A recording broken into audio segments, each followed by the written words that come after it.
time ever with StreamYard. And I think we're live. Hey, everybody, you are watching and listening to the We Are Rizin podcast. This is your host, Andrew Benjamin. I'm joined by my co host, Grandpa Jay Krish from Focus Fights. Yeah, cut the crap. I'm way too young to be somebody's grandpa for obvious reasons. But yeah, we got Daniel Dziubicki from all the way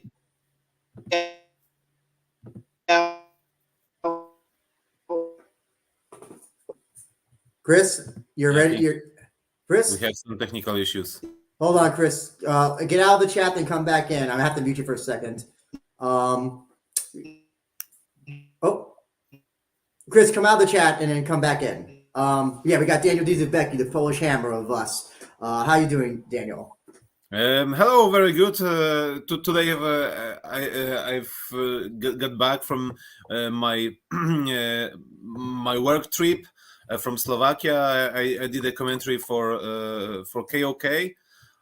Some interesting regional Central European kickboxing show, and I'm really looking forward for my next trip to Azerbaijan. You're going to be our official. Come to think of it, considering the fact that you are going to Baku for this event, I mean, what do you hope to expect? I mean, not just for this event, but for your whole experience of going to Azerbaijan. You know what? The first thing that it's coming to my mind is the question: how will be how will be the vibe there? I've been at Rizin shows multiple times in Japan, and I'm just thinking how the vibe will be different from the Japanese shows. Definitely, there will be a difference in the language. No Japanese, of course, because it's simply in Azerbaijan, and it can change a lot of in feeling of the event.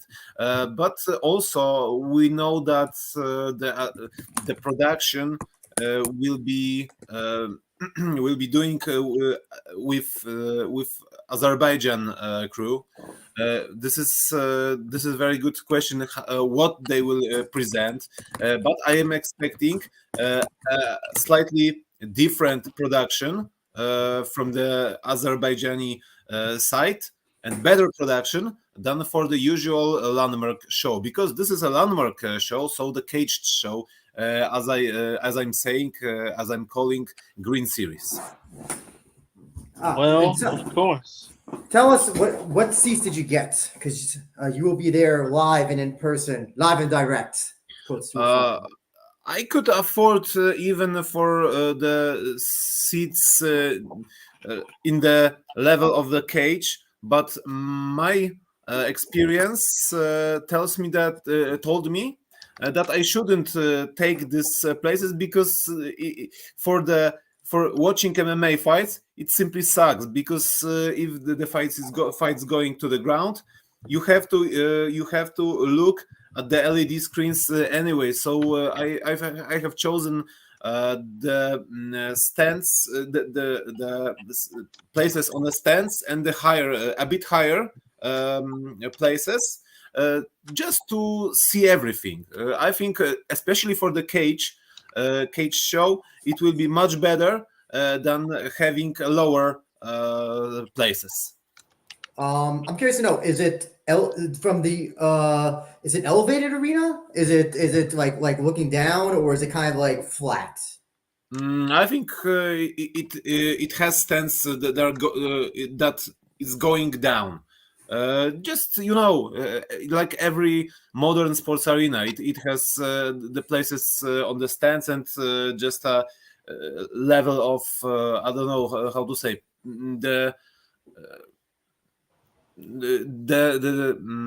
how to say the cage, the ring, the VIPs, let's say.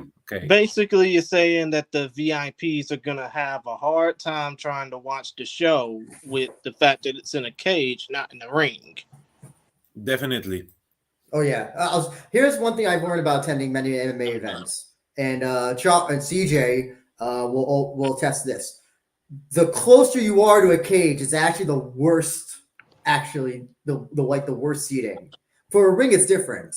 You can kind of get a good vantage point anywhere, as long as you're not like in a corner, looking at one of the corners. But cages, especially if it's like the weird, like octagonal or hexagonal type. If you're on a corner, you're kind of screwed because I can tell, especially if there's a lot of tie-ups, they usually go to a corner and tie up, and then you can't see anything and all that stuff. And then you have the cameraman that are also in the way, as opposed to like a ring where the cameramen are usually on the ground and they're looking, bottom up instead of cameramen who are like eye level. So, I mean, it'll be interesting how they set it up. I'm really curious to see how I'm assuming Abima's flying over to do the videoing of this. I mean, come to think of it, Abima probably will be flying over. Not to mention, some of the Japanese crew just might go over there personally just to be there. But what about? I'm wondering if Azerbaijan will have some like local thing for their thing, kind of doing simultaneously. I would assume that there's going to be some sort of local. I mean, if it wouldn't make sense if they didn't have a local crew there ringside. I mean, cage side in this case, calling the action. Just like if the event was happening in Hawaii, it wouldn't make sense for no English commentators just to be there. Period, with the exception, of course, of Joe Ferraro and Damian Brown, who unfortunately always getting crap canned, so to speak, because of their long distances from one another. Well, at least the good thing is that it'll be at a reasonable time for us in the United States. I forgot 9 a.m., 10 a.m. I forgot 9 a.m. Eastern, 6 a.m. Pacific on Fight TV pay-per-view. $20, by the way. Oh, okay. City Life Project saying they do have a local broadcast. So okay, that's interesting. That they're doing that. I also just as well, Daniel, when you go there, please be safe. Please be safe. Please be safe. It's a little bit crazy over there. So from what I heard, it's a very, very safe country, especially the capital. So I think that there's no reasons to worry. Mm-hmm. Let's see. Falling Star says this Rizin thing is going places. I hope the next international show will be in Russia. Russian talent eyes on Rizin will increase. I don't know. Russia, not right now. I'm afraid that Rizin would be sanctioned after potential show in Russia. So wait a few more years. A few more years, Falling Star, until things go. Dameres. Yes. Now they can't even get over one of the Israeli fighters that was going to fight in the show. He couldn't, because I'm guessing he's probably in the Israeli army. So listen, let them try Hawaii maybe next. There's no conflicts in Hawaii going on right now. I mean, and because we're past the 5-minute mark, I can basically say it. I mean, shit. Come to think of it, send it over to North Dakota or something. By the way, Daniel, get ready for Lloyd Banks. Yes. I wanted to say something about this, because you, Andrew, started to ask me about what I'm expecting, and different production and the additional points of the program. And Lloyd Banks concert is one of them, and I have never been at Lloyd Banks concert, so I'm really looking forward for that gig. Definitely. I don't know if it'll be comparable to what happened this past weekend with Fury Nagano, because you got like about 5 concerts before their fight happened. So, but let's see. Hopefully, Lloyd Banks brings the heat. And Come to think of it, it would be best to have a G-Unit reunion rather than, a full-blown Super Bowl halftime show like what happened yesterday. But I digress. P, they have a Russian? Are you saying Rizin has a Russian TV deal? If they are, I'm not aware. So. Because all the Fight TV broadcasts aren't available in Brazil. Gotcha. Okay. I mean, come to think of it, they are on Match TV in Russia. I think they were from like the first show on. We have a question from City Life Project, our good friend City Life Project. We could ask you now. Are you surprised Dodson isn't getting the title shot? Daniel? Nope. It was fully expected after that Shinryu and Gucci fought each other for a Bellator strap. It was a very logical move to make the Rizin title fight with these two guys. This is maybe Dodson will be the next in the line when he will beat potentially if he will beat Ogi Kubo. I gotcha. What about you, Chris? I can agree with Daniel as well, especially considering the fact that, if it wasn't for the fact that the Horiguchi Shinryu fight in Bellator ended in a no contest, we would have automatically gotten the winner of that fight versus Dodson, for the Rizin flyweight title on New Year's Eve. But let's face it, even though Dodson should be upset that he's not getting this first title shot, if he beats Ogi Kubo on New Year's Eve, he'll probably be the first in line to call his shot at a potential title opportunity versus the winner of Shinryu versus Horiguchi too. So that would definitely mean a whole hell of a lot of something. If you have two from the three the best flyweights in Japan and you are a Japanese promotion, you have to do this. Sorry. Of course. Yeah, I'm not surprised he didn't get the title shot. If he wins this fight, though, he gets a title shot, and he will win this fight, like a City Life Product said. But come to think of it, the only reason why is because Ogi Kubo is not known as a finisher, so of course it's going to definitely favor Dodson. Well, I don't think it has anything to do with him not being a finisher. It's just that I think that Dodson is a way better fighter than him. Not just a way better fighter, a way stronger fighter. Yes. Yeah. But we're here to talk about Rizin Landmark 7 in Baku, Azerbaijan. And before we get into the card, we always do a Rizin poster review. So Daniel, since you'll be attending, they actually released 3 posters. They have one for Japan, one for us, and I think one for Azerbaijan. So, but I want to get your thoughts on the Rizin posters that they created for this. I have one question about it, and I'm wondering which is the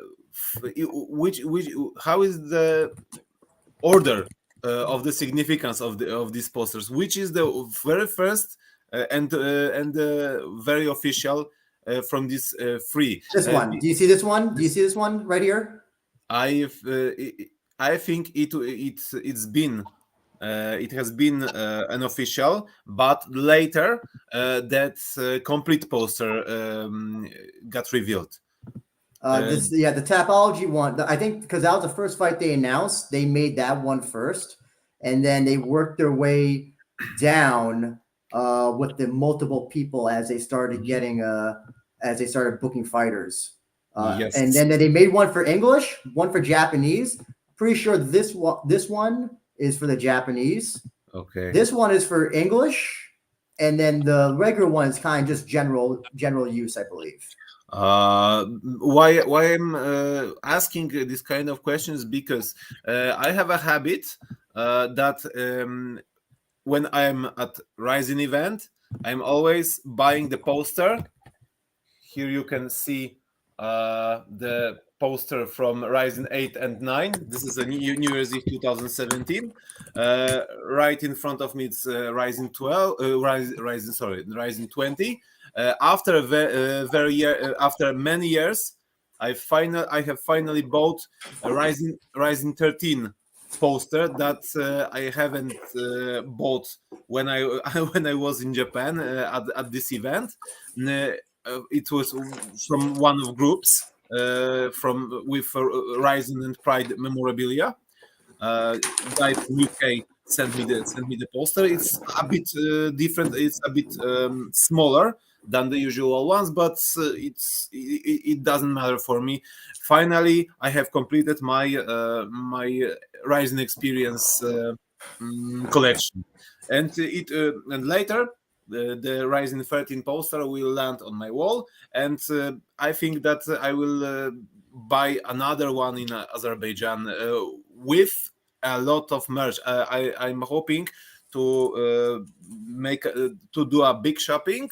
I don't know if there will be the same, for example, size table for Azerbaijan as for as for Japanese. It's very very very interesting. It'll be interesting also how they price it. I'm really curious to know if yeah. they're going to be, since it'll be. Listen, I don't know what the euro is. They use the euro in Poland, right? No. In Poland. Yeah, they use no. We have our own currency. Zloty. Oh, okay. But I'm curious because, like, I have Rizin slippers right here. I have Rizin slippers, and they cost about, I think they're like, whatever it is, whatever would $80 be. But in yen, it was cheap because the yen is worth nothing now. So I'm curious if the tickets are priced the way they are, like you said. I'm guessing that the merchandise has to be very similar, because if the prices are low for tickets, they're not going to overcharge for merchandise. So I think that'd be a great opportunity. I'm curious not about the standard merchandising, but if they will bring even some Isami sports stuff. I mean gloves. This is very interesting. Okay, yeah. So yeah, definitely try to get as much merch, and if you can get some SIGs. But I definitely think that I definitely like the first poster that they did with Fugar with the Azerbaijani symbol behind him, and then with Chihiro. The whole thing with all the multiple people is kind of just generic, throw everybody in the poster. But I like the one that has just the two of them on it. I don't know why, it just really stands out to me. But there is a possibility. It was the same thing in New Year's Eve 2019, because when they were selling the package of free posters, it was with that Liberty statue, with Tokyo, with Bellator. The second poster was the both are in front of me. It was with that tower. It was just single Rizin 20 poster, and the third one was the poster of finals of the lightweight Grand Prix. That poster I have sent to Badmon Rizin guy. To America, because sorry, go ahead. Okay, no problem. I was just going to say I have my Rizin 42 poster somewhere here. I have no idea where I put it, but I really like that poster. That was the one. It was the one where they're in front of Ariake Arena, where the fighters are just standing in front.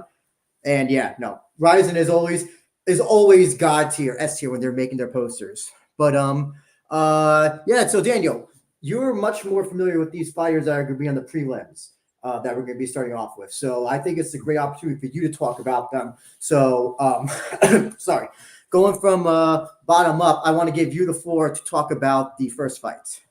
Okay. Before I will start, I will tell you the plan of whole event, because it starts 2 days before the fight day.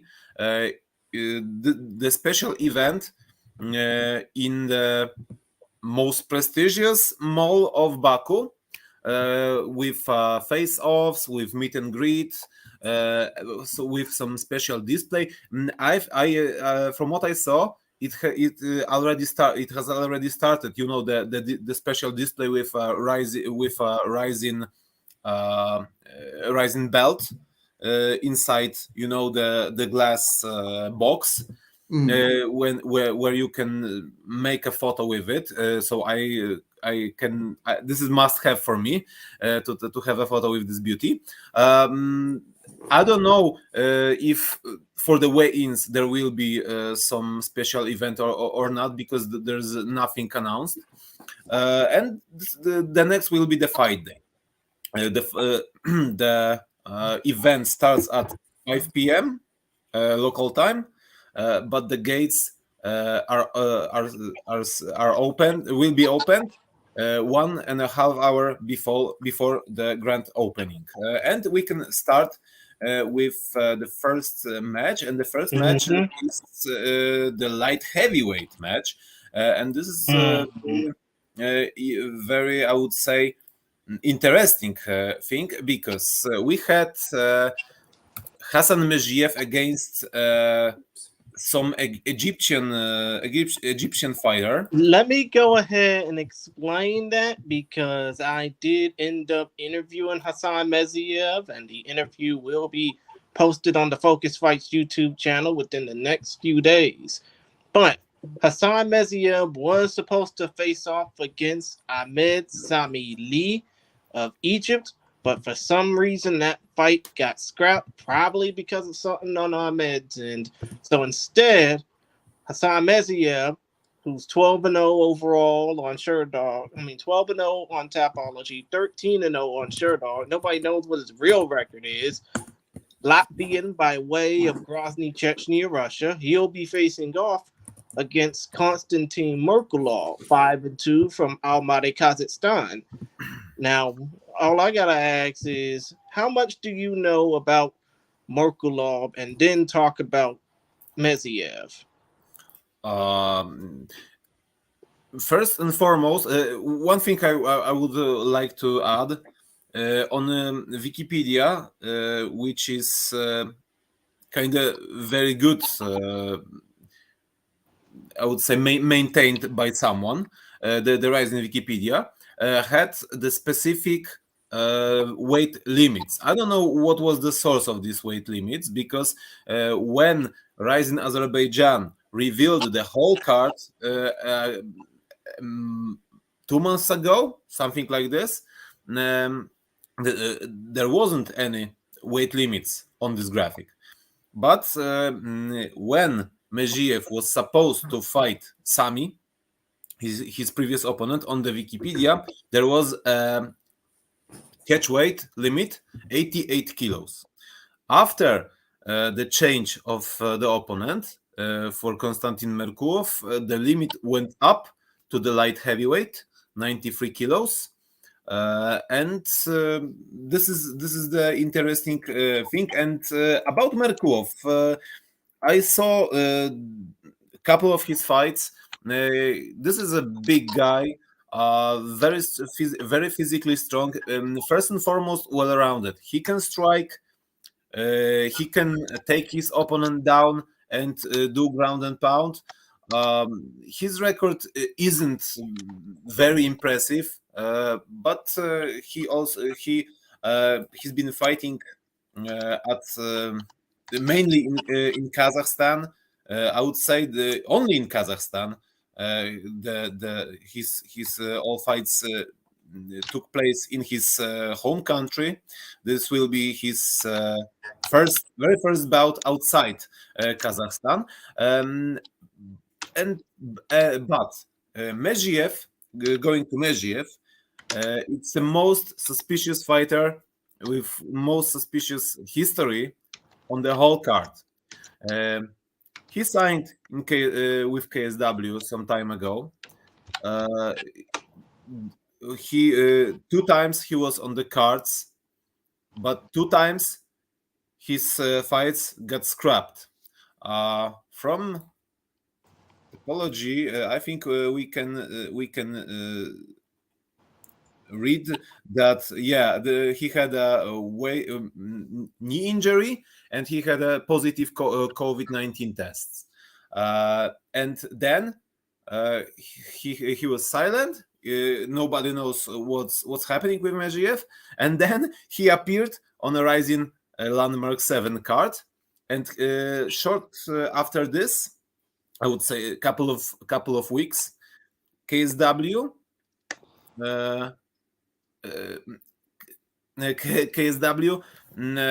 announced that they are canceling the contract with Mejiev. So this is a totally weird situation.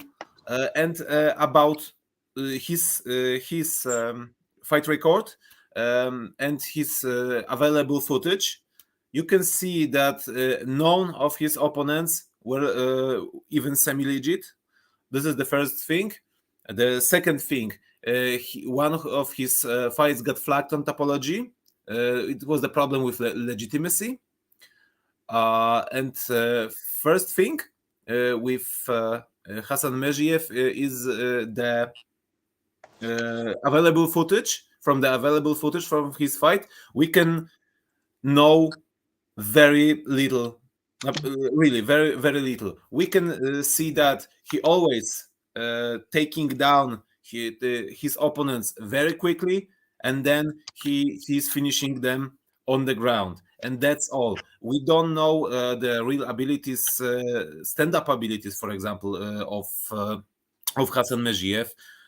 So I won't be surprised with any outcome of this fight, but first and foremost, I won't be surprised if Merkulov just finish him.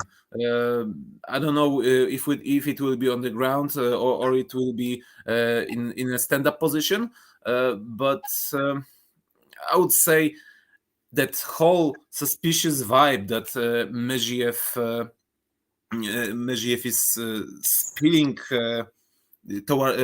around him doesn't helps him in terms of this matchup, this fight, and Merkulov looks at the moment as the totally more legit fighter and more well-rounded.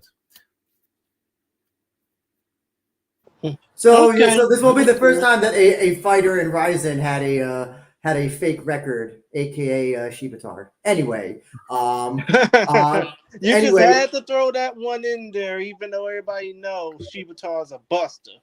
Yeah. So, Daniel, one just final thing about Mezhiev. Yes. This fight will tell us a lot about the real possibilities, real skills of Hassan Mezhiev.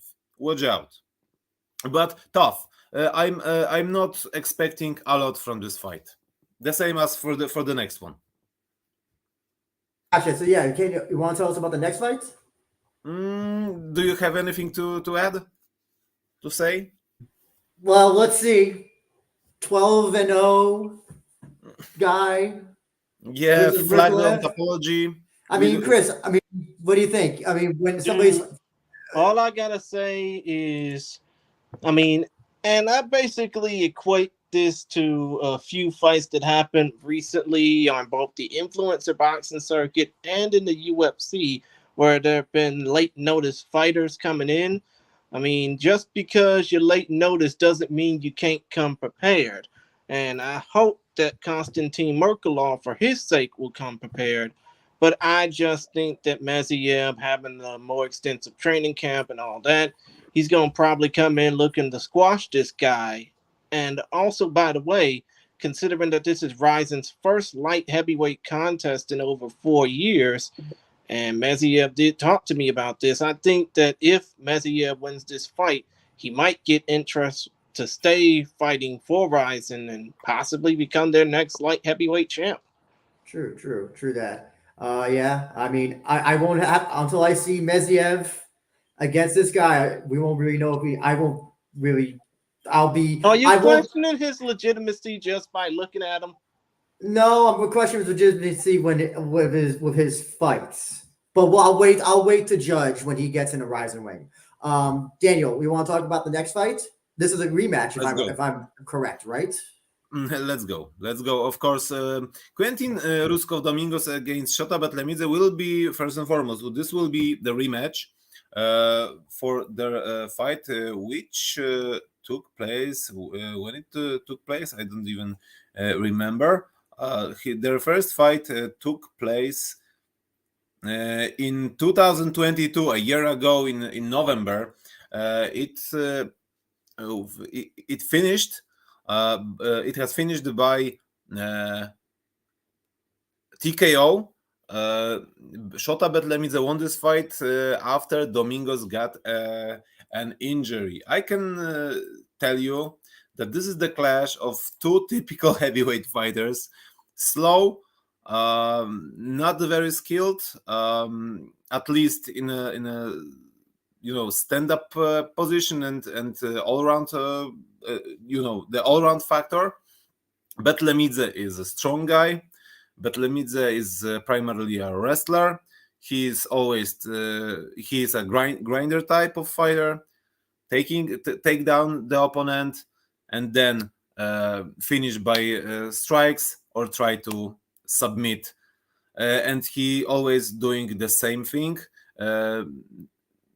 unless he will finish the opponent or he will get finished. And Quentin Domingos was also a KSW fighter, the same as Hassan Mejiev, but unlike the Mejiev, couldn't even make his debut. Domingos fought with former kickboxer and pro boxer Izugono Ugabe. Izugabe Ugono, sorry. And he didn't look impressive. I would say he was a typical low-key heavyweight fighter, and he, from what I remember, he lost his only KSW fight by an injury. So this is the same story with his fight with Betlemidze, and in Poland, after his fight in Poland, he had an opinion of Memfire. So I don't expect much from this fight, and I don't expect much different action than in their first clash when Shota was ragdolling Domingos on the ground, and I don't think that it will end up in a different way. The one thing I do have to mention, sorry, Chris, just quickly. The one thing you gotta say about Quintos, though, he has a win over Bigfoot Silva. That's his biggest win to date. Does that even account for anything? Yeah, I would like to. I guess not, but it's still his biggest win because when you look at both records, both the guys kind of have not. Again, we got really weird. Like they fight 1-0, 2-0, 0-2 type people. I mean, what do you think, Daniel? You think this fight will go beyond the first round? I think so. It's very possible. I think that both don't have much fuel, and they will be gassed very quickly, so they are aware of it. And I think that both will try to finish this fight as soon as possible. As I said before, Betlemidze's wrestling skills should be the main factor in this fight and should be decisive. If Domingos will do something against Betlemidze, I think it will be some, I would say, semi-lucky punch. When he will potentially put to sleep Betlemidze, but most probably Betlemidze will try to take him down very quickly and finish him there. Gotcha. I really have nothing else to say on this fight. Mm-hmm. I just hope it doesn't go first round. Chris, if you want to quickly say anything, just quickly say it. I'll just go ahead and say this. I hope it's better than their first fight. I mean, that's not a high bar. That's not a high bar, Chris. So I mean, hopefully come to think of it, if you've seen the first fight, Lord knows neither one of us haven't. Hopefully the sequel will be better than the first fight that they had.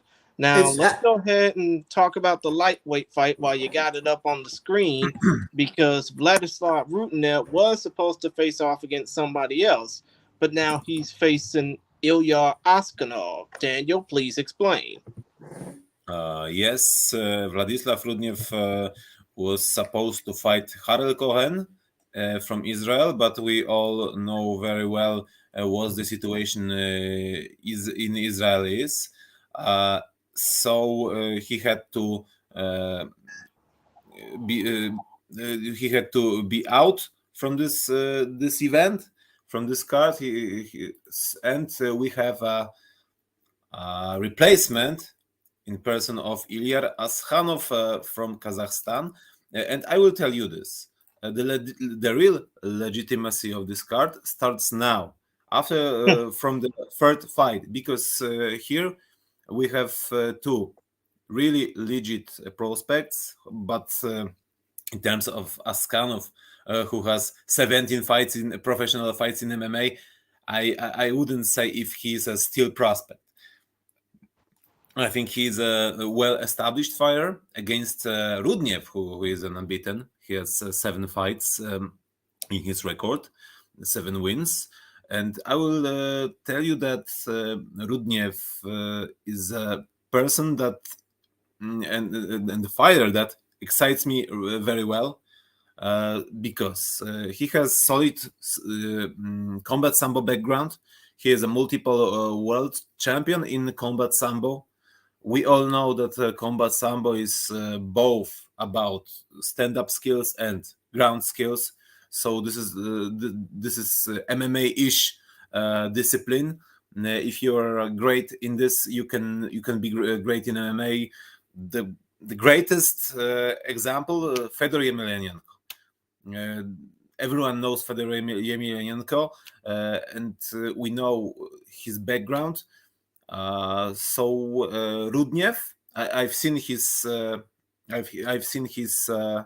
fights. I saw even then that he trained in Poland for some period of time, and I can tell you that he is a really hot prospect. Nice stand-up skills, good wrestling, good ground skills, all-rounder, really all-round fighter, and I hope that Rizin will resign him, will call him for the main events, let's say for the Japanese events, because potentially he could be really good addition to the lightweight roster. But we are going to his opponent, Ilir Askhanov. As I said before, has 17 fights in his record. The record looks good, especially that he is a lightweight. Lightweight is most probably globally the biggest, or one of the biggest divisions in MMA. And if you have 17 fights and a record like this, you have to be legit. I will tell you this. I saw lots of Askhanov's fights, and he is another grinder. Will be tough test for Rudnev's defensive wrestling, because in every fight, Ilir Askhanov is going to the ground with a fighter very quickly. If he is using his stand-up skills, it's only just to start the offensive action and then go for the legs. I'm not sure, I don't remember, but I think his best move was single leg takedown, and this will be the perfect test for all rounder for being all rounder by Vladislav Rudnev. If Rudnev will pass this test, I think the next there's a lot of big things for the Ukrainian. If of course Rizin will call him for events in Japan. Do you have an official pick? Okay. Chris, I want to hear if he has a pick first, then you can go ahead. Do you have a pick, Daniel? A pick? Yeah, who do you think? I hope that Rudnev will win, because he's more all-rounder, and he has much more perspectives than his opponent. His opponent is wrestling only. Okay, gotcha. Sorry, Chris, go ahead. Now, Daniel, considering the fact that you're saying that this fight might determine who will get the Rizin call up, I mean, let's just go ahead and think bigger picture here.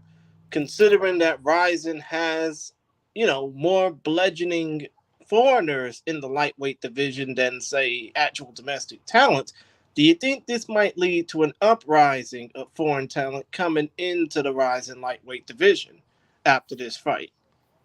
Of course, I hope so, because there are not even not even talking about Pride days. not even dream days when they had Aoki, when they had Kawajiri, and much bigger talent base in lightweight. Right now, who's the best lightweight in Japan? Koji Takeda. Yes, Koji Takeda is the best lightweight. Yes, are you agree? Well, you can say that, but as far as actually matching him up with a guy like Roberto Satoshi de Souza, who resides in Japan, hell no. But it depends how we will look on Satoshi as a Brazilian or as a Japanese, because he is a Japanese, he is a Brazilian, but Japanese resident. Gotcha. Understood. Now let's go on to the next fight. The crazy Cameroonian UAE Warriors champion Juarez Dea versus Ilkan Nazimov. Sorry, what I wanted to add, Okay. the end of this thing is that we have totally different times than Dream times and Pride times, and right now, if Rizin wants to maintain the lightweight division, they have to rely more and more on a foreign talent. That's all. True. I mean, come to think of it, you're right. Chris, we gotta go on. I'm sorry, we're running out of time. We gotta go on. Okay. Let's go ahead and do this bullshit quickly. The crazy Cameroonian UAE Warriors featherweight champion Juarez Dea versus Ilkan Nazimov. Let's go ahead and talk more about that fight. I'm totally hyped for this fight. I expect nothing but a great stand-up skills showcase. Of course, both fighters can go to the ground, can try to submit, but primarily they are really good stand-up fighters. Juarez Dea, he is from Cameroon. On Topology, you can read that he is a UAE Warriors champion. This is not true at all, because UAE Warriors has regional belts. Despite they are doing their events only in Emirates, they are doing the shows only for the fighters from the particular regions. And so far they had, for example, 3 events only for African fighters. And at one of these events, Juarez Dea achieved the African champion of UAE Warriors. And I would like to clarify this thing first and foremost. The second thing, he is a very unorthodox striker. A lot of head movement. His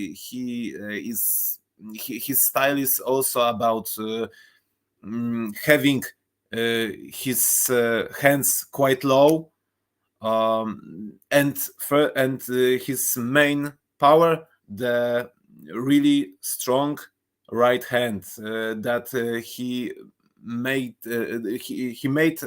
lights off for a couple of times to his opponents, and this will be the main problem for Ilham Nazimov. Ilham Nazimov is Uzbek. He also trained in Uzbekistan, in Russia, and right now he is residing in Thailand, in Tiger Muay Thai. From what I know, he even loaned some money to go to Thailand and train in Phuket in Tiger Muay Thai. He was lucky because he was talented enough to earn the promotional and the promotional contract, managerial contract with Tiger Muay Thai, and he is their contracted fighter. They are paying for everything. The gym is doing it, and Nazimov is also a striker, but he's a tall striker. He has good physical conditions. He will be taller than I can't find his measurements, but from what I remember, there will be a couple of centimeters of 160. I think I can go ahead and handle that for you. Nazimov is 5'11", 181 centimeters. Daya is 5'6", 168 centimeters. So 13 centimeters of difference. We can also look at Nazimov's recent fight that he got knocked out very quickly. From the other hand, it was not his weight class because he is a usual featherweight. This fight took place in lightweight. But from the other hand, it was a one-punch knockout. I said before that Dea has a very strong right hand. And that last fight of Nazimov looked like that he start his offensive action by a middle kick, and he had his hands a bit too low, and he got countered by one punch and and went to sleep. So he will have to keep in mind that his opponent is a very dangerous one punch knockout artist.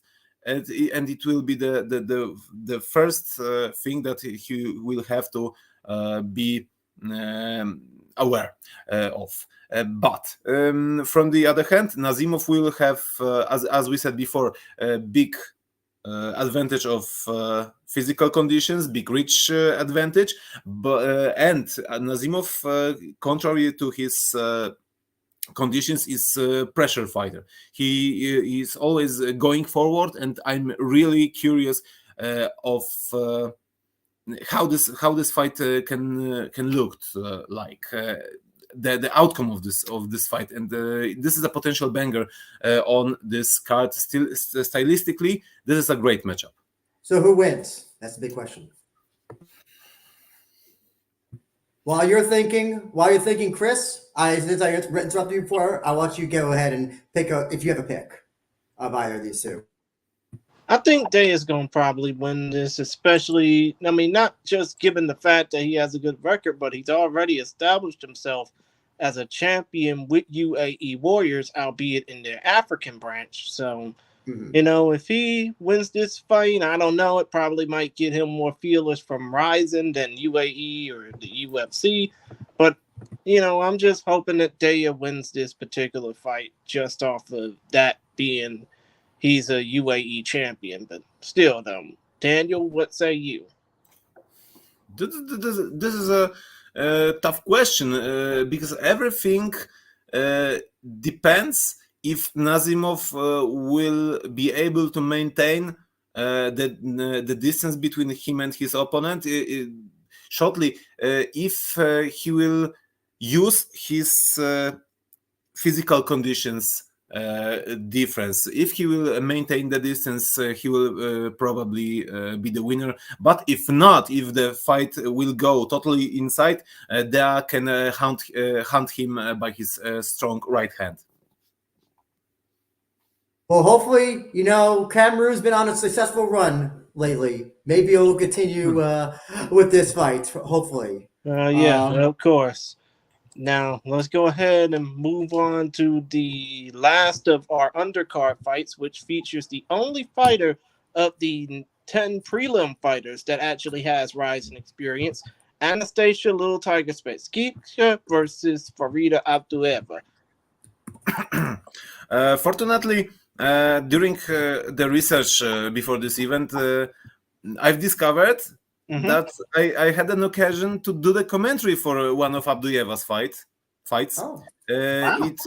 It took place in Kazakhstan. It was, the KOK. This is the kickboxing brand, but they have a they have started from their MMA brand, which is still active, MMA Bushido, and they had a spin-off show. Licensed show in Kazakhstan. There was a series of shows of MMA Bushido in Kazakhstan. It was mainly about MMA, the tournaments, one night tournaments. I can say hello to Jay Wolf right now, our man. Hopefully he's watching. Yes, and there were some super fights on the cards. and Abduyeva was fighting in one of them, but as a kickboxer. She is primarily kickboxer. She has a master class in Muay Thai in kickboxing. She has the national championships in Muay Thai and Letway of Kyrgyzstan. Letway. This is something crazy. The art of the 9 limbs. Because I wasn't aware that Kyrgyz people has national Letway championships. About master of class, this is the system of, I would say, certification of combat sports participants in post-Soviet Union countries. They can rely, if you have master class in some martial art or combat sport, you can rely on monthly donation from government, and this is their system in post-USSR countries. It's the same in Kazakhstan, Kyrgyzstan, Ukraine, Belarus, Russia, of course. To this day, Abduyeva in her MMA fights, she had 2 MMA fights that she won. She is unbeaten. Definitely looked impressive in stand-up. Very fast hands, lightning fast kicks, very strong kicks. She finished her last opponent by a middle kick to the liver. On the ground also she was very proficient. No problem with taking the action to the ground. From what I could see, she most often going to the clinch with her opponents and then going to the ground, of course, on the top. Anastasia Svetkivska. You know that she's able to go and strike. She's kind of nice grappler. She's kind of tall. I think there will be some weight difference, a couple of centimeters, but definitely Svetkivska is more proven fighter, MMA wise. You can see who she fought with in Rizin. She fought Reina Kubota and she fought Seiki Izawa.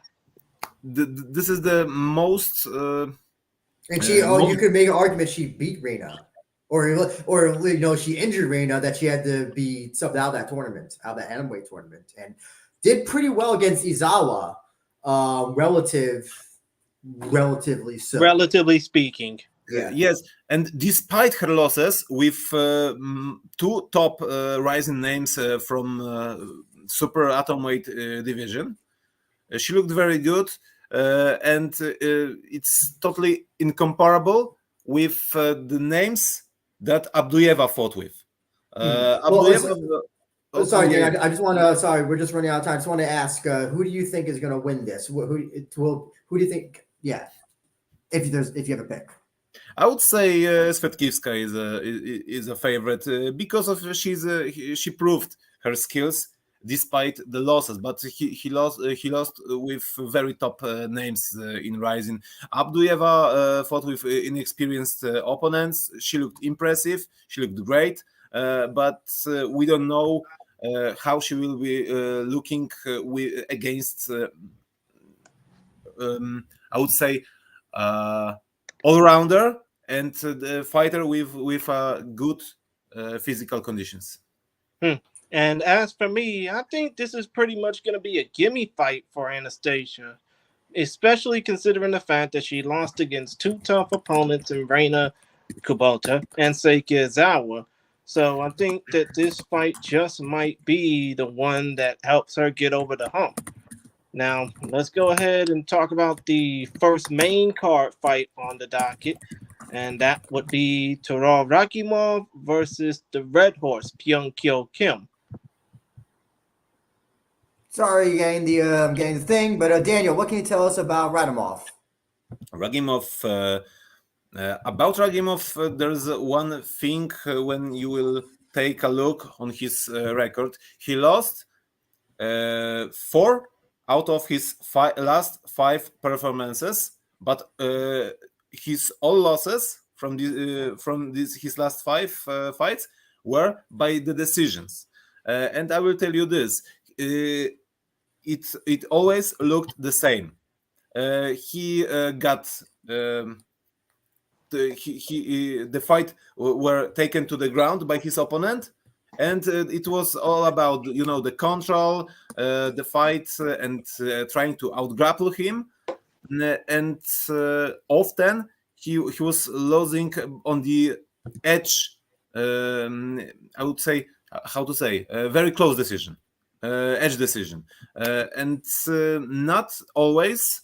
I would say very fair decisions, and I would say that he's a very, very good, very aggressive striker, and every of his opponents wanted to use this fact and avoid to stand and to trade shots with him, to fight safe with him, to fight smart with him, and if you will see at his on his last win,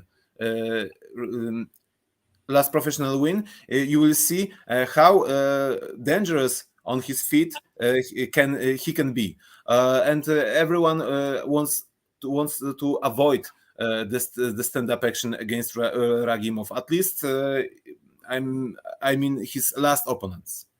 Well, here's the thing. That's what Kim does pretty well, is able to control ground, which we saw the Usami fight. That's how most of his fights. Like it says here, he's a grappler.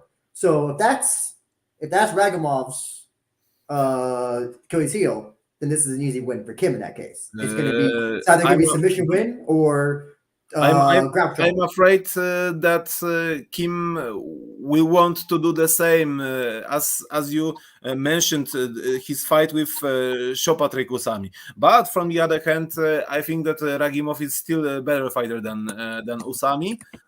But if Ragimov will be able to find a way to head off his opponent, if he will shoot his opponent down, he can potentially win this fight by KO. But most probably Kim won't do the stand and bank with Tural Ragimov, and will try take this fight to the ground as soon as possible, like in the fight with Sho Usami. Mm-hmm. I think that Kyung Pyo Kim is going to win this fight. The Red Horse is going to run over Iron Man just for the simple fact that Tural Ragimov had an 8-7 record in ACB/ACA. And if anybody knows anything about fighting for that terroristic fuck, Mr. Karamov, all his fighters are pretty much robotic anyway. So shit, I wouldn't mind seeing a decorated fighter such as Kyung Pyo Kim, who choked out Sho Patrick Usami in his last fight, get one over on a basic terrorist sympathizer. Probably. Not saying that Ragimov is a terrorist by any means, let's be real, but still though, I just want to see Kyung Pyo Kim beat Ragimov. Oh, and fuck Ramzan Kadyrov, by the way. I just want to ask something. Takuro Man has a cool question. You think they'll do anything for Fall Solstice or Halloween? I don't see Baku having a Halloween theme. No. They're not going to have anything related to the Fall Solstice over there. No, even Ned can tell you. Damedes. I will tell you this, just ending by the topic of this fight. I hope that Ragimov will be able to defend some takedown attempts, because it will be meaning that this fight will be just good, just better than fast takedown by Kim and fast submission, and that's all. You want to move on to the next fight, Daniel? Tell us about. Well, we know about these guys. Yeah, we know these guys. And it's a return. Of course we know these guys. It's Mehmet Mamedov versus Justin the Tank Scoggins. Let's talk about it. I think we can all agree though that Mamedov is not is not the prestigious Azerbaijani fighter from that camp, from Musayev's camp, right? We'll tell you about Mamedov this. He lost his debut against Tezuka. It was disappointing because Tezuka is totally past prime fighter. But that fight was funny. That fight was funny. Chris, remember that fight? Mamedov and I remember that was a hilarious fight. I remember that fight. Sorry, Daniel, go ahead. Okay, but I remember that fight too. It was it got finished by a referee call. I remember good. Because Tezuka had Mamedov in like a triangle, but it wasn't a triangle. He just kept punching him and punching. Oh him. yes. And it wasn't even like it was more like he wasn't defending himself. So like it was either do something to defend yourself or I'm gonna stop the fight type of stoppage.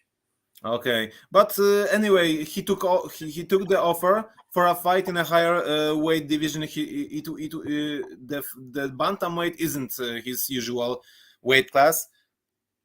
He was back in 57 kilo division in a flyweight against Yusaku Nakamura, and he killed this guy. I mean, come to think of it, he basically told Yusaku Nakamura not to judge his record by his skills, basically not judging a book by its cover. And then somehow Nakamura beats Soya, who MMA math. But I have a question, Daniel, for you. Scoggins has not fought. When he did something for bare knuckle, right? He fought in bare knuckle. I think I can answer that. He fought in bare knuckle back in January, lost to Keith Richardson. Most recently beat Josh Smith at XMMA 6, but he hasn't fought in a Rizin ring in over 4 years. And he hasn't done MMA. He hasn't done MMA at all in about 4 years, right? That no. He done MMA in the last 6 months. But as far as Rizin goes, he hasn't been in the promotion in 4 years, and I think that's going to come back to bite him. Wouldn't you think? I didn't see his fight. I did not see his fight from this year, but I'm assuming he won it. Right? Rear naked choke, first round, Josh Smith. Okay. Yes, and two MMA fights last year before the 3-year break. Okay. Well, after the 3-year break. After the 3-year break. I don't know. I just don't think. I think that Scoggins is gonna. What is it? Takaro Man has a comment of the fight. Scoggins always has a karate blitz style. I think this is an easy fight for Scoggins. I just don't see Mamedov.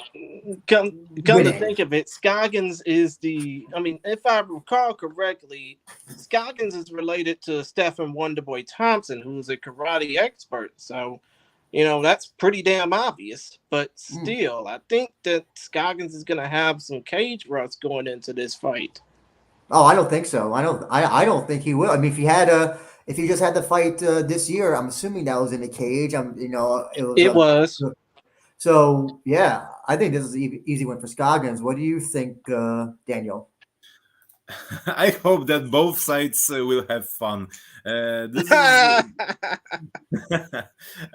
I have the same issue with a couple of several even fights from this card, and I can't, to be honest, I can tell you clearly who I think will win, because I haven't seen Scoggins since 2019, to be honest.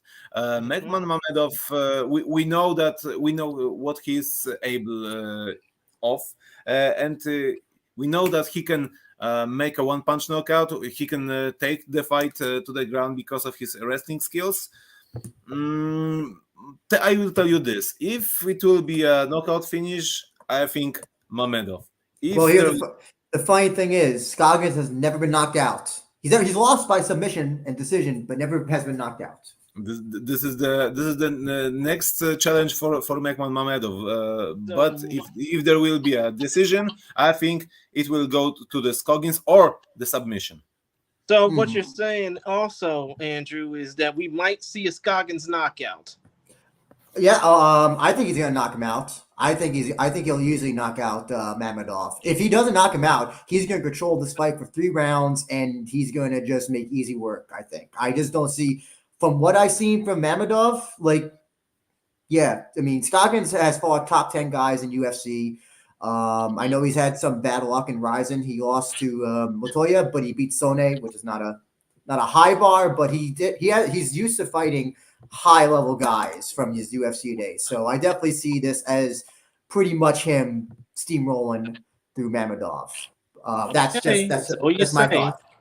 So you say, Andrew. I just think that Scoggins is going to come in with some ring rust. Okay, I don't think so, but agree to disagree. Okay, now let's go ahead and go on to the the third of 4 lightweight bouts on the card. Nariman Abbasov versus Ali Abdul Khalikov. Daniel, speak on this.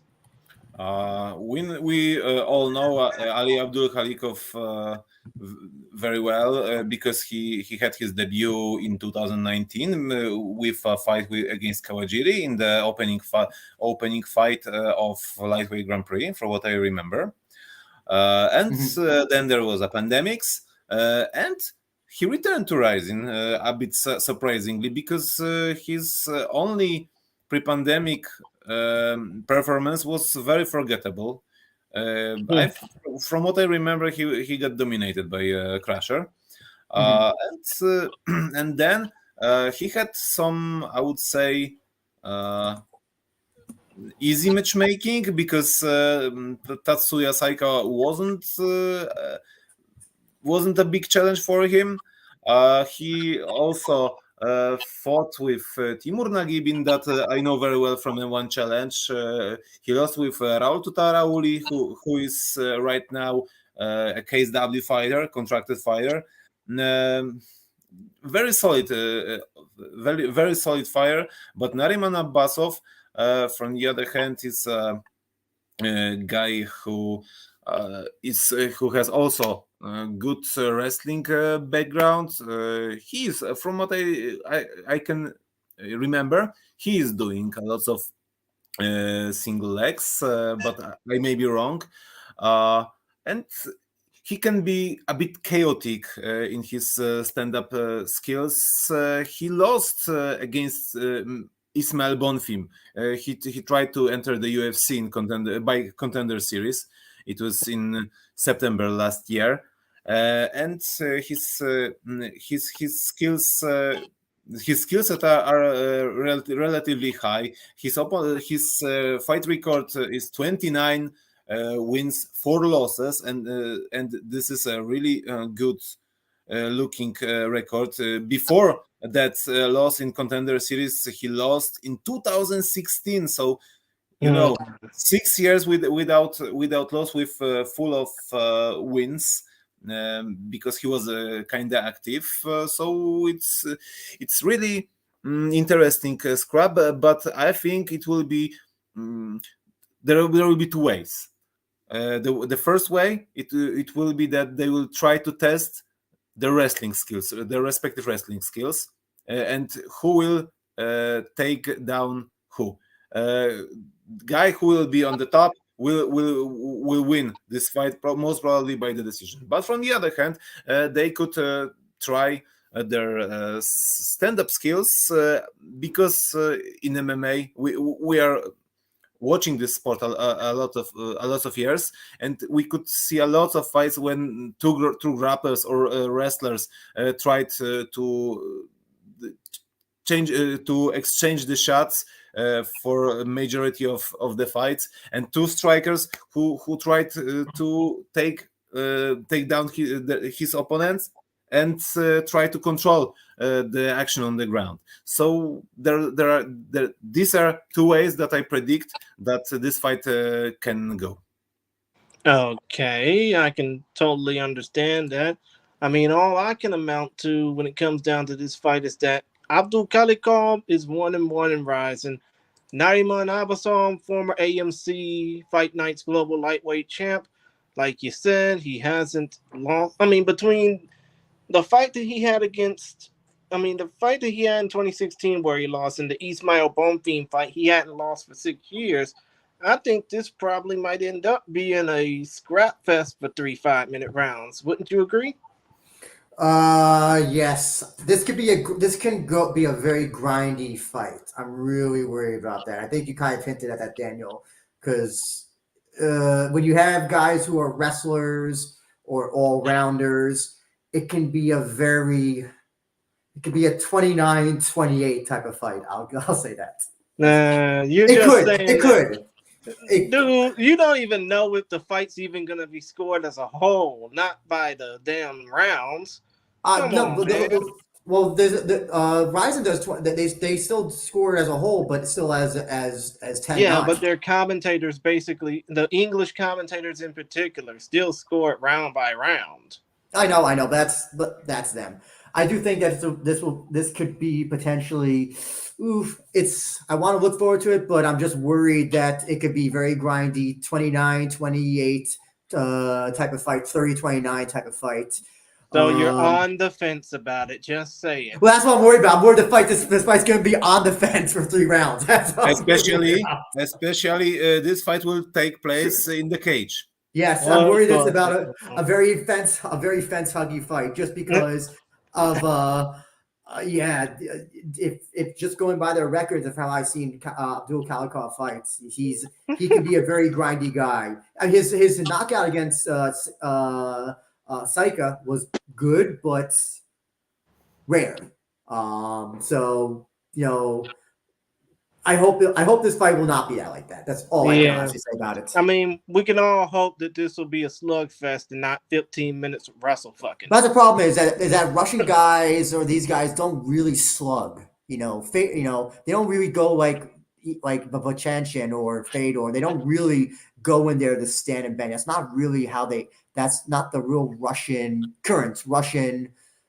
Azerbaijani type of style that they. But if you have two guys with kind of similar styles, it's very interesting. What will be the outcome? It is sometimes you can either get that, you could get like a nice exciting fight like a GSP Johnny Hendricks, or you get an MVP Daly. So we have hopefully it's on the GSP Hendricks side, not the MVP Daly side. Hopefully so. Now let's go ahead and get to the co-main event. 2019 Rizin Lightweight Grand Prix winner Tofik Musayev versus deep lightweight champ and suplex monster Koji Takeda, who needs to get off the tanning bed. Any thoughts about this fight, Daniel? This is a good question, actually, because we know both fighters very well. Musayev always looked like a more all-rounded than Takeda, but we know that Takeda improved his striking skills, and he is incredibly explosive fighter with his great wrestling background. Of course, trained under Kazuyuki Miyata, former Olympian and JMMA legend. So this will be a very interesting scrap, and I can look at this fight as a next chapter of the 2019 lightweight Grand Prix. We have a finalist from that Grand Prix against probably the best lightweight in Japan at the moment. I mean, so how do you think this fight will go, Daniel? It's a very tough fight to really. Takeda's very durable. Musayev punches hard. Musayev, though, doesn't have, I think, the submission skills that Takeda does.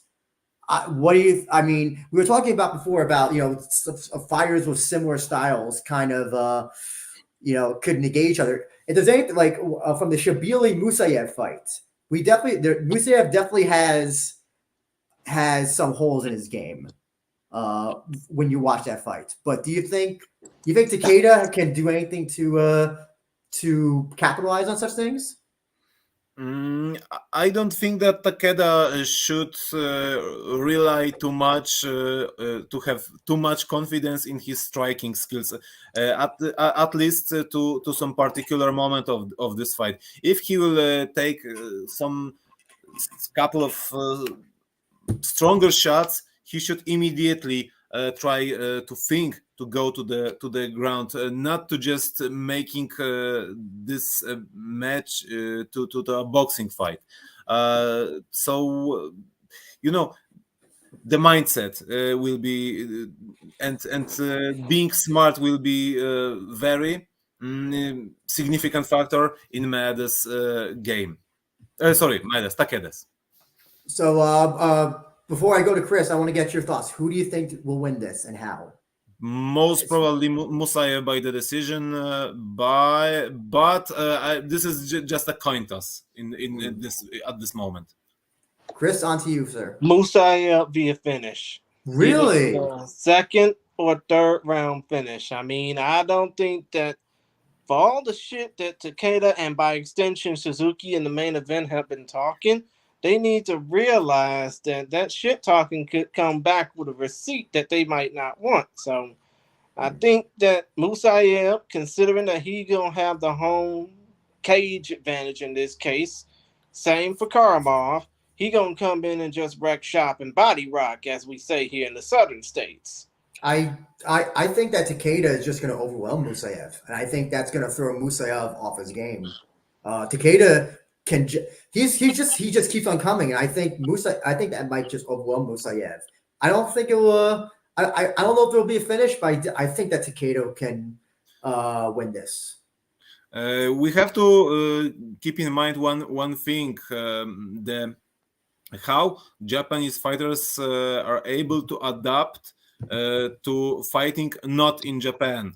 This is a historical issue of every Japanese fighter, along with fighting in a cage instead of a ring. Is Baku at elevation, or is it below sea level? I don't know.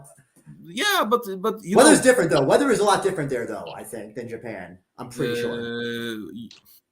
Just we all know that Japanese people are kind of not are not likes to go outside. A lot of Japanese people are not going out from Japan for the whole life. A lot of Japanese people, and I don't think that Japanese in general are adapted to going abroad and performing well. This is you can see from the historical point of view the performances of, for example, fighters from Japan in a strike force, Aoki, Kawajiri.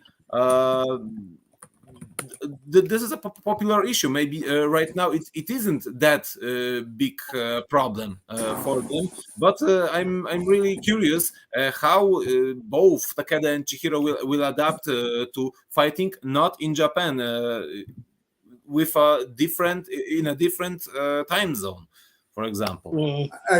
Daniel, this is also something I want you to do for our recap show. I want you to tell us, I want you to count exactly, besides the fighters and officials, how many Japanese people there are at the show. I want you to do a official count. Okay. I will pay attention. Good. And by the way, Baku is 92 feet below sea level, so try not to drown. Oh shit, that's actually training below sea level is just as difficult as training up on elevation. So good luck to those fighters, Japanese fighters who are going to be taking over. Enough shit talking. Let's go ahead and get to the main event real quick, because you got to close this thing out, Andrew. Vugar Karamov, Chihiro Suzuki, Vugar's first defense of the featherweight title. What about it? I will say it quickly.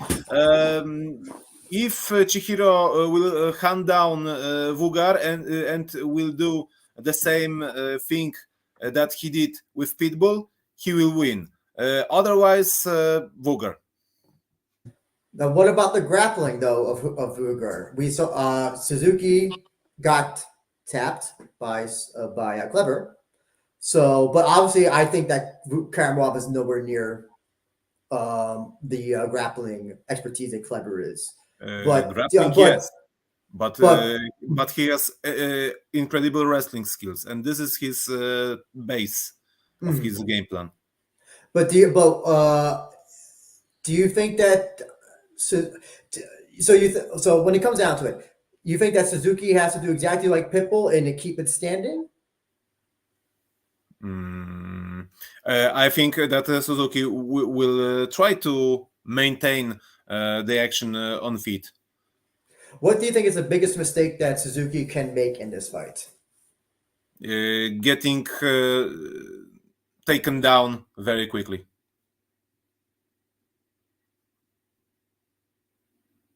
Sorry about that, Jay Chris. I wanted to ask your thoughts on this fight. Who do you think wins? Well, to be honest, this fight matches strength for strength.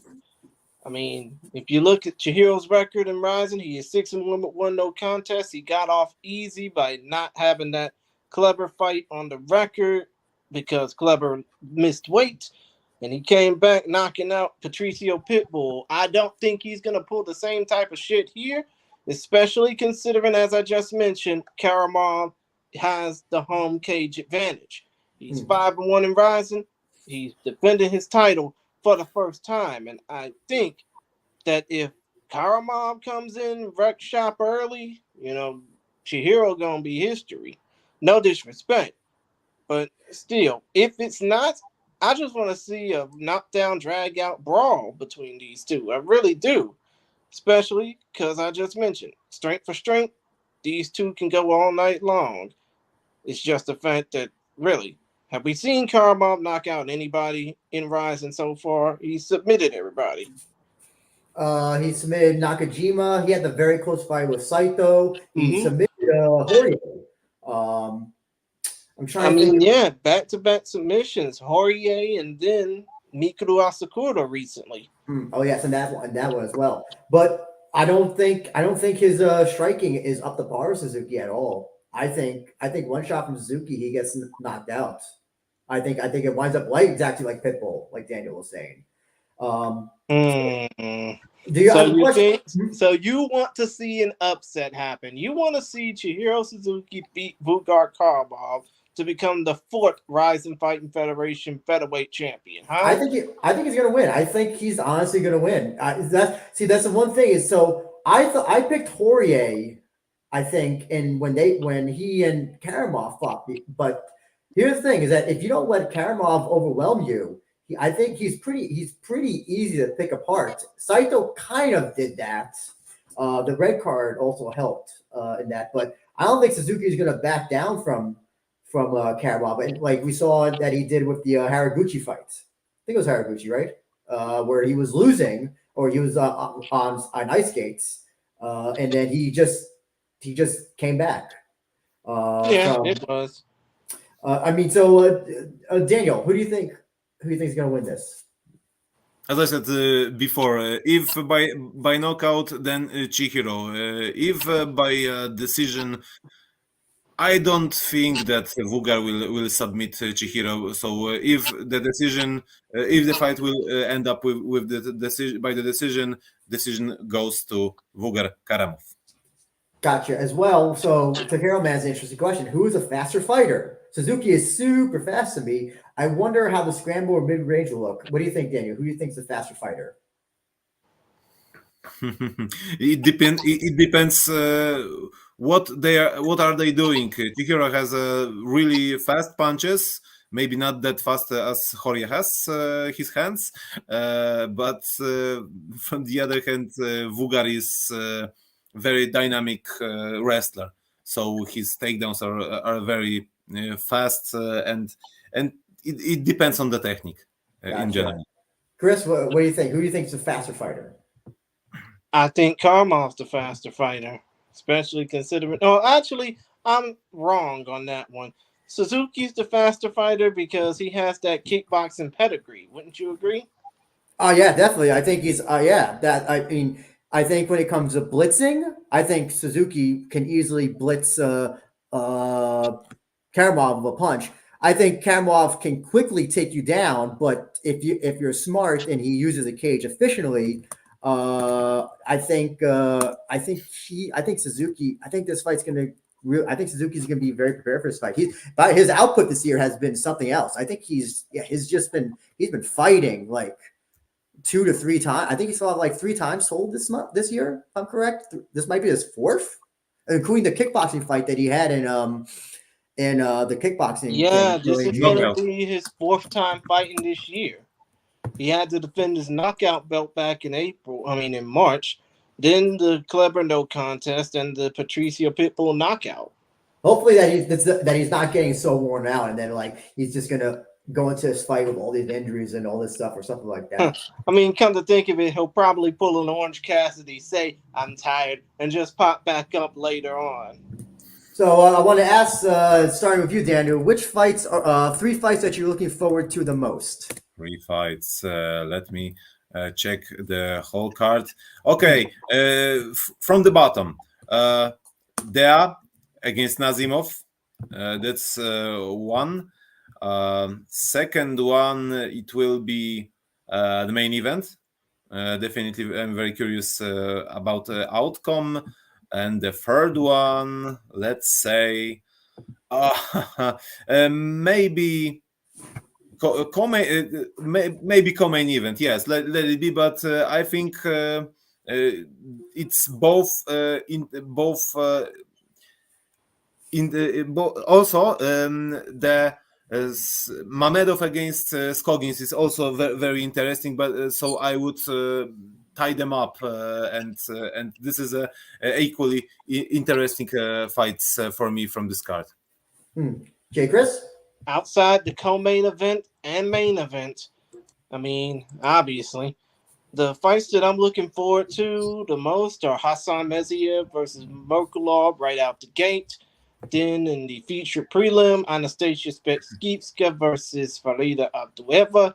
And then in the middle of the pack on the main card, Mehmet Mamedov versus Justin Tanks Goggins. But just want to clarify here, there will be 11 fighters on this card that'll be making their Rizin debuts.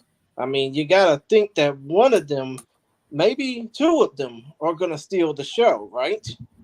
I think so, yeah. I think so, definitely, yes. And also, as you said before, Svetkivska against Abdueva also looks really interesting. I would add, maybe it's not about the matchup, but I'm really curious about the performance of Vladislav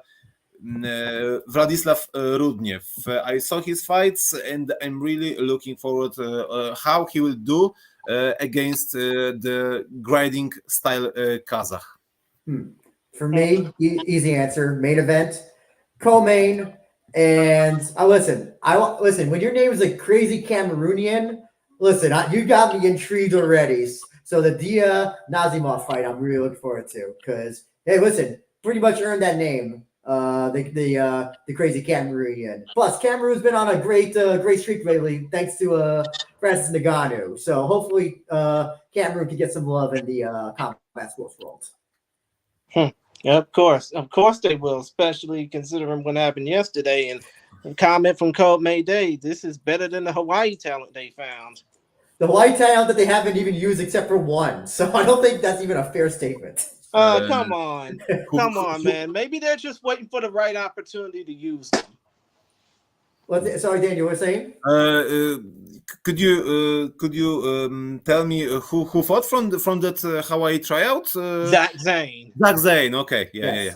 But they also supposedly signed Dustin Kimura, and they signed some 0-0 woman who was an atom weight. I don't remember her name. I know they have signed Zane Kamaka from PFL, one of the seasons of PFL. Kai Kamaka? Zane Kamaka. Oh, okay. Zane. Okay.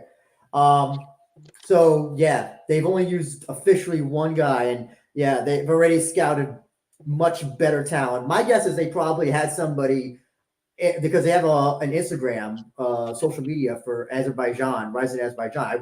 They probably had some help between the two and all that. So yeah, it's they did well. They got me interested in this card. I'm looking forward to this card. I think it looks better than Nagoya, the Landmark 6 show, and I think it's going to be a good show overall. And Daniel, you get to see it live and in person, and hopefully you have a great time at the show and you get lots of merchandise.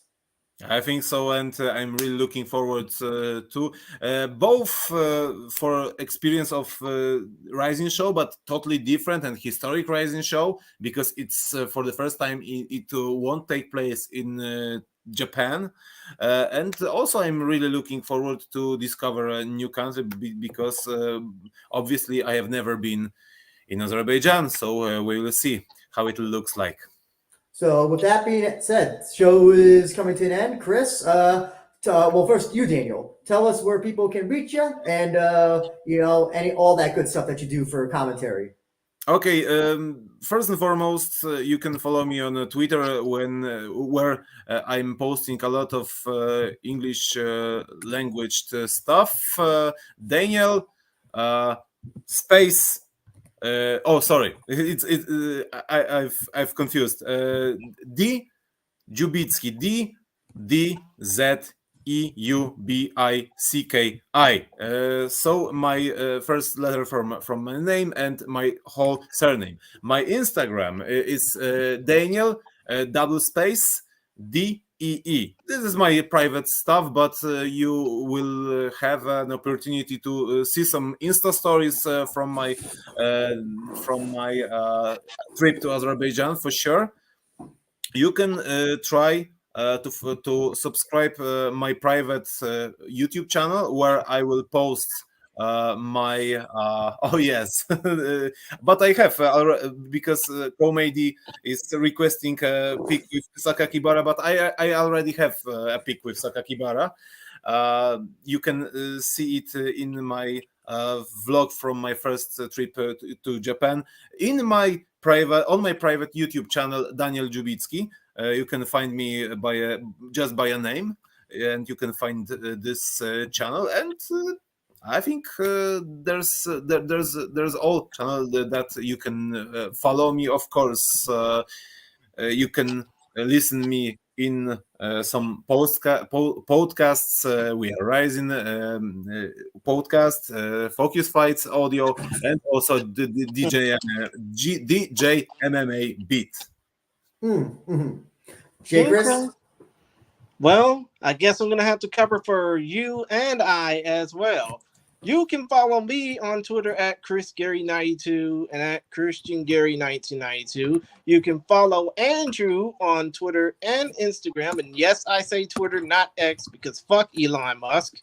But yeah, you can follow Andrew on Twitter and Instagram at abenja1, or you can follow the show handle. Is at We Are Rising Pod. That's WeAreRizinPod, all in one word. And you can check out the YouTube channel. We hope you're subscribed, by the way. And you can check us out on all forms of podcast providers of choice. And my particular programming will be available on Focus Fights. You can check out the Linktree page for that. Screw it, because I ain't going to say it's in the description. I'm going to just spell it out for you. linktr.ee/Focus Fights. FOCUSFIGHTS. And it's available. And on that link, you can check out where we have everything set for Focus Fights and Focus Fights audio. There, I'm done. But oh, wait a minute. One more thing. Rizin Landmark 7. That will be this Saturday, November 4th. If you're in the United States or anywhere in North America, breakfast and beatdowns for you. 9 a.m. Eastern, 6 a.m. Pacific for $20 on FITEtv. Anywhere else in the world? Well, check your local listings for time and channel, or check your local listings for time and how you can watch. Other than that, I'm pretty sure Andrew and I are going to enjoy watching some great beatdowns while eating some cereal or something like that. But still, though, We hope that y'all enjoyed the show. We hope that y'all enjoyed us talking. We hope that you all are getting ready for what Rizin has to close out the year with. And we hope that y'all enjoy everybody. We hope that y'all enjoy everything that, well, I can't say for Lenny Hart, but hey, we are Rizin because pride never died. And hopefully, we hope y'all enjoy what we have in store through the We Are Rizin podcast. Andrew, take us home. I would. Yep. Can I add something? Also, Sure. at the end, I will take. I would like to say that I will do the special vlog from my Azerbaijan trip, and I will post it on my private YouTube channel with sorry, not Japanese, with an English Subtitles. Yes, so look forward to it, and I'm looking forward to it. I'll put it in the description if you can send it to me, Daniel. I'll put it in the little box. Okay. Okay, great. And thank you everybody for joining. Please enjoy Rizin this weekend, and we'll all talk to you later. Have a good night. Stay safe.